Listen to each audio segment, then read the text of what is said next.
mbokk yi on s'est beaucoup battu pour un projet te projet boobu mooy sauver le Sénégal ay at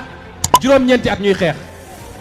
joxuñu nit xaalis. internet yéen ñi safoo di seetaan les talibé Sonko TV dal leen ak jàmm ki nga xam moom moo di Youssou Ndour nekk démb moom concert bi nga xam se nag moom la doon def daal fële nga xam se moom moo di ca Paris sonkorisé bi na ko def nag moom mii di Youssou Ndour nag dafa demoon sax ba mënatula sax yëkkati wayam ginnaaw nag patriote ñoom nekk seen réew rek mënuñu fa xeexee nag fépp foo xamante nag rassemblement am na fi ci bitim réew daal ñoom képp ku mënti doon rek dinañ yuuxu rek baatu Sonko rek ba mu yëkkati ca kaw rek pour rek ki nga moo di Ousmane Sonko rek mu mën a doon rek li nga xam moo di libéré ginnaaw nag moom mi di Ousmane Sonko nag bi ñu ko tëjee ci kaso bi nag lu xaw a yàgg loolu sax dina woy di abonné Ousmane Sonko président 2024 incha allah. mbokk yi